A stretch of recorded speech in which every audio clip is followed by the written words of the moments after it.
We're talking to Helen and Jack Niedner on St. Patrick's Day, 1987. And we'll start off with a question for Jack. Where were you born, Jack? I was born in Madison, Wisconsin, Pat.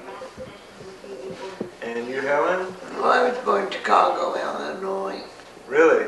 Where were your parents born, Helen? Brooklyn, Wisconsin. Brooklyn, Wisconsin. And you, Jack?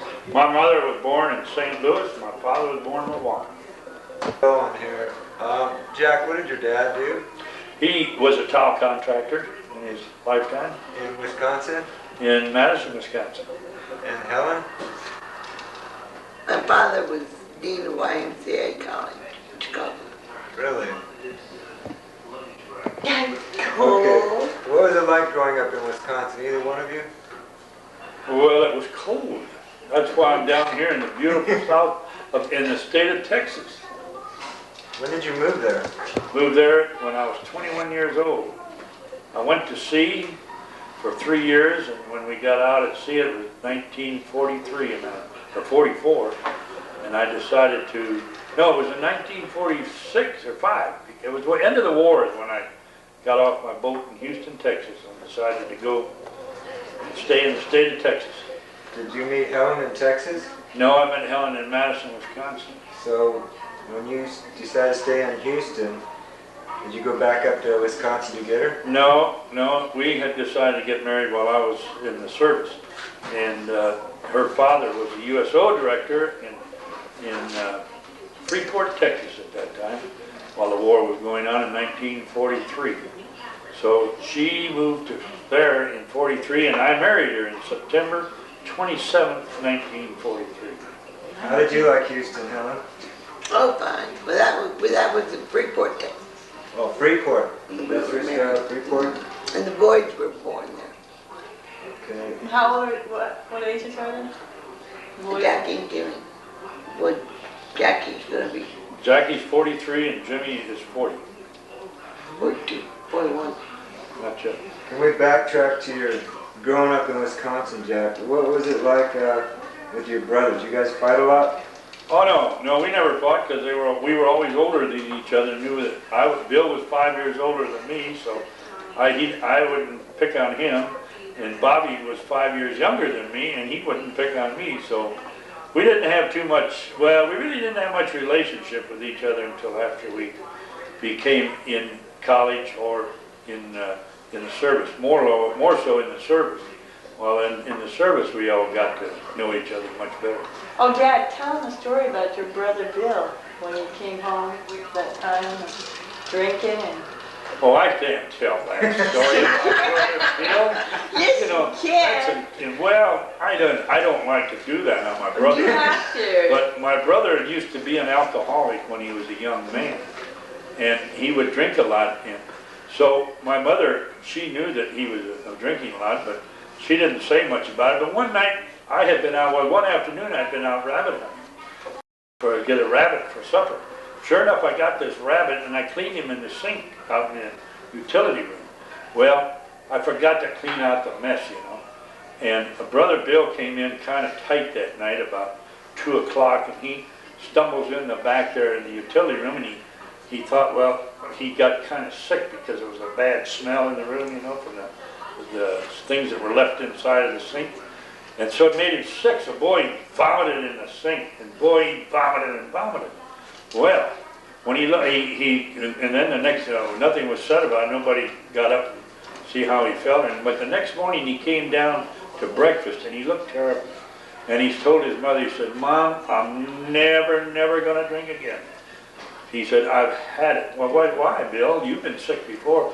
"Well, this time," he said, he said, "I got so sick that I heaved out all of my stomach. But," he said, "with the grace of God and a spoon, I got it all back in there." Yeah. Isn't that a terrible story? That's a terrible story. Brother. He's going to have to hear this. When did you guys end up in Houston? We got married in Freeport, and I worked for Dow Chemical. then he came in from sea, and then he got a job. Oh, he worked in Freeport. And then that folded up so then he went to Houston, went to work for H.K. Ferguson. What did you do? Which was the engineering Well, company. let me tell you about this Dow Chemical story. I came off my ship and I called my old boss up in Wisconsin. Said they had to give your jobs back to you when you went to war. They were supposed to get your same job back when the war was over. Well, I called Paul and he said, who was my former boss, and he said, Jack, he said, we'll give you your job back. Don't misunderstand. But he said, we can't give you any more money than when you left. Well, when I left, I was getting $70 a month. Well, I couldn't support too much on $70 a month. And I had a little boy then named Jackie. So I decided I'd just stay right there in Freeport. And I went out to Dow Chemical. That time they were looking for employees. And I went out to Dow Chemical and they had a job opening for a chief cook or a draftsman. So I stood there in the office there, in the personnel office, and I said, well, I'm going to flip a coin. So I flipped a coin to see if I was going to take a chief cook's job or a draftsman's job. And it came up draftsman. So I went to work as a draftsman there for Dow Chemical for 2 years, and then one day they laid 78 of us off, and I was one of the good, fortunate ones to get laid off. And we all had to drive back and forth for 6 months to Freeport. From Freeport to Houston. Wasn't no problem to get another job. And I got a better job, and I got a good job, and made much more money. That's a long drive, though. No, it was a long drive, and one time we took Jackie, your mother came up to pick me up when Jackie was just about 1.5 years old. She came to pick me up in the office, and when the way back we decided we wanted to go in Sears, buy some stuff for the house, you know. So when we did, we left Jackie and Jimmy in the car, Jackie to watch Jimmy. And so I went in the car, in the Sears out there on South Main to buy I got him a bag of popcorn. And I brought it back to give it to him, and he's gone. So I figured, well, his mother came and got him, so I didn't pay any more about it. I ate the popcorn, went on through Sears looking at all the stuff I wanted to get, and I run into her about 20 minutes later, and I said, Helen, don't you have Jackie with you? No, he's out there in the car. He ain't no car out there, and boy, then it all went to pot, you know. Panic started. Well, she got a hold of the guy in the Sears and Roebuck, and they paged, they loved, and they paged, and they loved. No Jackie. Well, so then we got panicking. We called the police. And the police said, well, we've got a little boy down here with a red suit and a white cap on, eating an ice cream cone sitting up on the desk. Could that be your boy? I said, it sounds just like it. So what had happened, he had been watching those big buses go up and down Main Street. So when he saw one, he just got out of the car and walked over there and got on the bus. And if it hadn't been that the bus driver we didn't even live in Houston now, see? If the bus driver hadn't been real sharp and saw that when he got on there, he didn't get on with anybody. And he didn't go with anybody, and he just stood there. Well, he asked him, and he didn't know, he couldn't hardly talk. So he called over a squad car, and they put him in the squad car and took him down there. Yeah. But We may not have Jackie today. No kidding. those were days when kids were saying, Well, you don't know that. well, I think they were a lot different than they are now. So, Helen, could you tell us what Jack was like when he was a young man? Oh, no, now that's... Oh, he thought he was God's gift to the world. And why do you say that? Why do you say that? Well, if you called him at the plant, they'd say, oh, your wife's on the phone. Now that was... And so he came to the phone and I said, just who in the, do you think you are? And hung it up. Were your brothers as athletic as you, Jack? Oh, yeah, much more. Really? Oh, yeah, Bill was a big, good athlete, and so was Bobby. Bobby was he broke the world's record in ski jumping No kidding. when he was about 19 years old. Yeah. Really? Up in Isberving, Michigan. He jumped up there at Suicide Hill. He didn't get the honor, but he did the break. What happened, they had the meet going on, and he jumped in his first jump. And when he came down, the American flag was sticking at the bottom of the hill or on the slope. And he knew that he was going to go past that American flag. That was a world record at that time, on that hill, of course. And he could see that he was going way past that. and he got excited, and when he came down and landed, his fingertips touched the snow, and they disqualified the jump. Oh, God. He beat it by about 7 feet. And then when he went back up and jumped, he didn't make the long jump. But he was a good jumper, good athlete, and so was Brother Bill. You had good events down there in Madison. You used to tell me you get on this, like some kind of man-made slide or something, and you guys would go into the lake. What was that about? Frozen lake over there? Oh, it was a ski jump. Oh no, yeah, well that's where we ski jumped always over onto the lake, yeah. When we jump off of the university jump. We jumped. Well, we could jump probably 110 feet. Really? So, how many sports you letter in, Jack? Well, I got 4 letters in football. I got 3 letters in basketball. I got 4 letters in track. I got 3 letters in golf. And let's see, I got 2 letters in swimming. And I don't know, I guess that's about it. Something like that. So how many brothers and sisters do you have, Helen? I had one sister and one brother. Really? Living. What was it like growing up with them? Oh, well, they were so much older. Oh, really? Like how much? Well, my brother about 13, 14 years. Oh, really? And then my sister was 7, I guess. So could you tell us what it's like raising 6 children?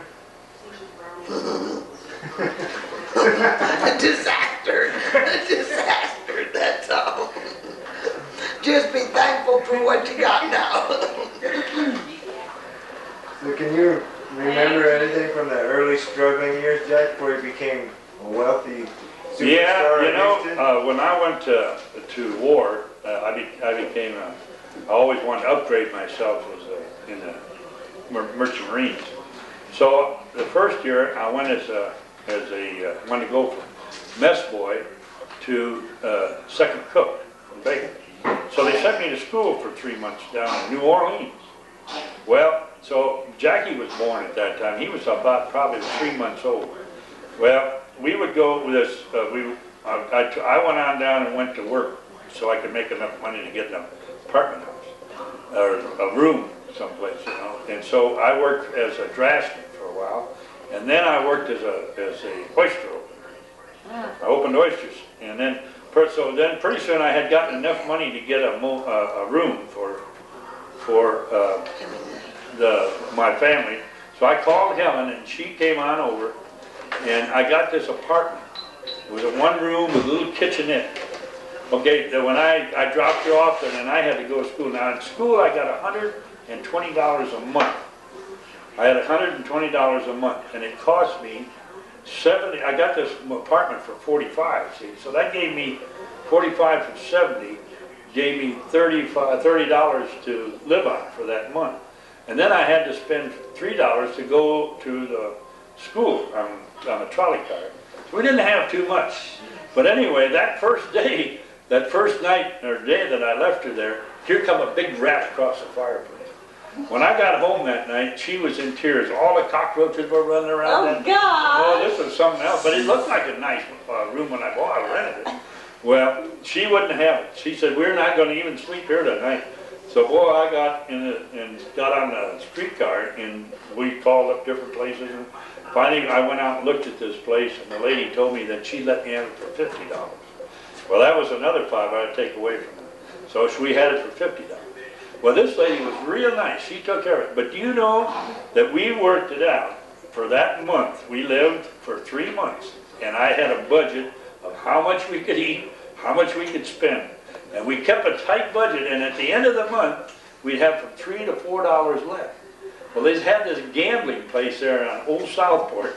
Well, I'd say, okay, we can either go and spend the money on something to go out to supper, or we can go there and shoot dice. So we did. We went down there. This landlady would take care of the little Jackie for us, and we'd go on down there, we could walk to it, but she let us take her car. We drove down there, and by golly, this one night, I think the first night we were there, Helen made 17 passes on the dice. At a quarter, a shot, it was just quarter tables, all I could afford. She made a quarter. I think we won something like $19 on that 17 passes. God. So off to we went tearing down to Bourbon Street, and we blew it all that night. Yeah. Then next week we started all over again.